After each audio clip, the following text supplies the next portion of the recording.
Hi, it's Sandy Wiley. Does anyone know A&N Pizza in Rosendale on Center Street? Well, that was my pickup joint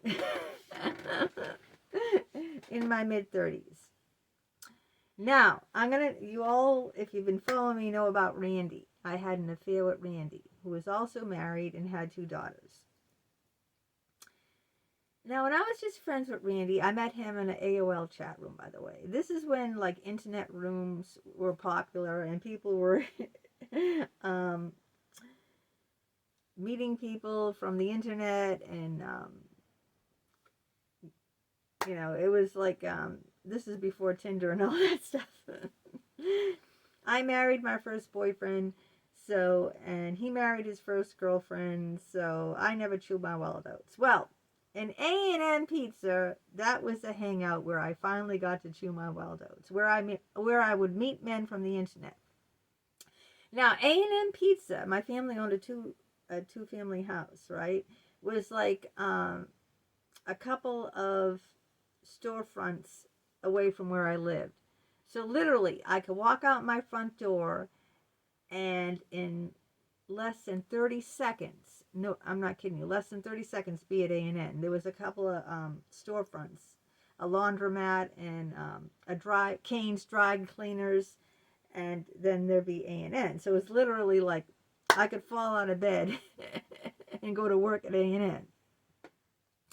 Now, before Randy, well, not before, about the same time with Randy, I was talking and chatting it up in these AOL chat rooms and Yahoo too. I think I was doing Yahoo at the time, but primarily AOL.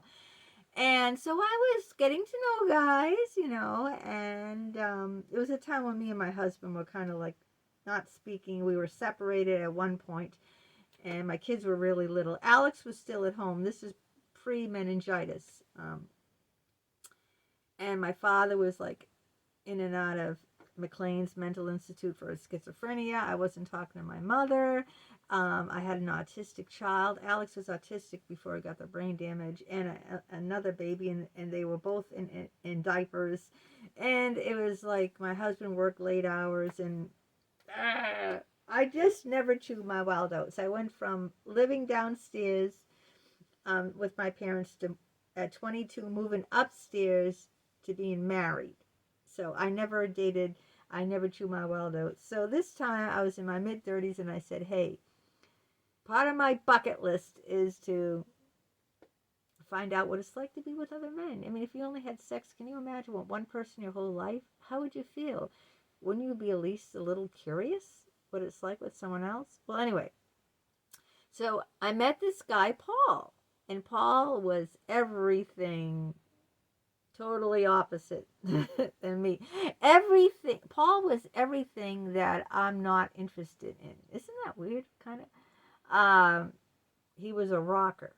Okay. He was in a band. He had guitars hung on the walls all over his house.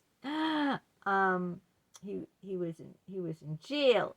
He owned guns in his house. He was divorced. He had a daughter. He was very fit man, muscles,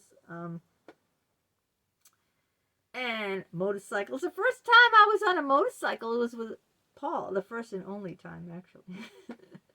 So he was like the bad boy, leather jackets, tattoos all over, in a band. Been in jail. He was an alcoholic. He was a drug addict. He took heavy drugs. I mean, this was the, like perfect example, like the proverbial bad boy. And A&N was like, if any of you ever watched Happy Days, or maybe Cheers, everyone knows Cheers. Like in Happy Days, it was this one restaurant where they used to all hang out. And on Cheers, it was this one bar where everybody knows your name. Well, whatever. This A&N pizza place is still there now. All these years later.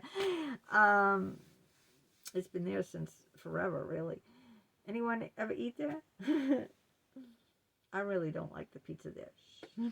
I'm not promoting A&N. Anyway, so this is where I would meet guys off the internet because it was right next door to my house, and it was a public place. I didn't have to go anywhere, drive anywhere, or I just step out of my front door and there's A&N, right? Um, and so I got to talking to Paul, and I met Paul there, and I met Randy there. And at the time, we were kind of like, in the beginning, we were friends. And then with Paul, I started like dating Paul, but not like seriously dating Paul. Kind of like, I don't know what you would call, like fooling around with Paul. Okay. I wouldn't exactly say dating Paul. I'd say fooling around with Paul. There was another guy, David, too, that I fooled around with. In other words, I didn't have sex with Paul. I didn't have sex with David. We made out.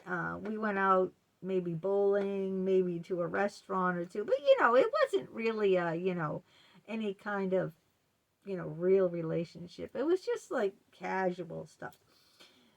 Now, Randy knew about Paul, and Paul knew about Randy because I would talk about them both to each other.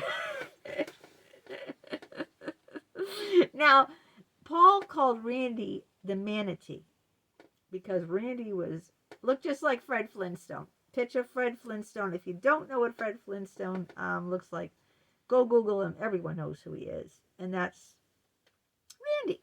Now, Paul, on the other hand, was very fit. He, you couldn't pinch an inch on him like Jim. And he used to make fun of Randy and all. And anyway, Randy didn't think that Paul was safe because Paul has a rap sheet on drugs. He's an alcoholic. I wasn't drinking back then. I wasn't an alcoholic until Dick Geist and Jim Barberi came along. But yeah, Paul been in my house. He met my parents. Same with Randy. They knew my parents and everything. And isn't that weird? Because I live right near the A&N where I used to hang out with these guys, go for pizza and stuff. That would be where we'd meet, right? How I get to know someone. How do you get to know someone off the internet? You're not just going to invite them in your house. You go out in a public place, and that was in my backyard. I literally walk out the door, and there it is. Go get a pizza, and shoot the shit. And well, I told Randy that I was going on a date with Paul. I was going to meet him at A&M Pizza, and then we were going to go out. I was going to get into his vehicle. And, Randy didn't like that. He said, he was worried about me. So who shows up at A&N? Randy. And I said, what are you doing here? I'm supposed to be meeting Paul. And Randy says, this is before now I had sex with Randy, because I did have an affair with Randy, okay? We were just friends. Randy says, I don't think you should be going out with him. He's dangerous, Sandy. He called me Sandra. Some people call me Sandra, and some people call me Sandy. I like both. Doesn't matter to me. So he goes, he's dangerous. And then Randy writes down his cell phone number and gives it to me. I think that's the first time he gave me his cell phone number, actually. I don't know. It might have been in the day when, most people talked on the landlines. But people had cells, too. I didn't have a cell back then, and not many people I knew had cells. Some did and some didn't. It wasn't, it was just coming into existence back then. So he gave me his cell phone number, and he said, call me if you need me. Like, Jesus, like I'm in a lot of danger. Well, anyway, I went out. I think we went bowling. We made out in the parking lot, kid stuff. I didn't have sex with him. I went over his apartment once, too. We made out there, too. But anyway, I was starting to be seeing Paul more, and Randy didn't like that. Now, so this is what Randy did to squash that really fast. Acting as a devoted friend, of course, just like a girlfriend, right, would. I told Randy that Paul was going out with his daughter over the weekend and that I couldn't call him. Now, Randy's red flags antennas went up, like an alien. And he said, he's going out with another girl. I go, no, he isn't. He goes, yes, he is. Why shouldn't he? You're married. Why can't he go out with another girl? He's single. He's divorced. Well, I didn't like that. I was jealous. I mean, we weren't really in some, serious, real committed relationship, but I said, no, he didn't tell me that. I mean, he just told me he's going out with his daughter and he couldn't, he wasn't going to be able to be in touch by phone because of where they were going or something like that, that he couldn't be in touch by phone and that he wouldn't be able to talk to me all weekend. Now, Randy, once I told Randy that, Randy was playing detective, okay? He got on his detective coat and started going, I guess he knew where Paul lived. I looked it up or something. And then I get a call from Randy over that weekend that Paul said he was with his daughter, teenage daughter or preteen, something like that. And they were in a remote place and he couldn't have no cell phone connection. And I said, yes. And he goes, I'm at Paul's right now. I go, what? He said, he's not alone. His vehicle is here. And there's another car here too. And I go, no way. And he goes, yeah. And he gave his address. That's his address. I go, yes. He goes, yeah, I'm right here. I looked up his address. And he lied to you. He did not go away with his daughter. In fact, he's home now, and there's someone there in with them because that's their vehicle. Now, I don't know if he actually saw the woman go in or out because he stayed there for a while. I can't remember. This was how many years ago? I was in my 30s. This has got to be over 20 years ago, With my age, I forget. So, and then shortly after that, Alex got meningitis, so that was the end of me and Paul. I mean, after Alex got meningitis in the hospital, Paul bowed out of the picture completely, while Randy went full force into the picture.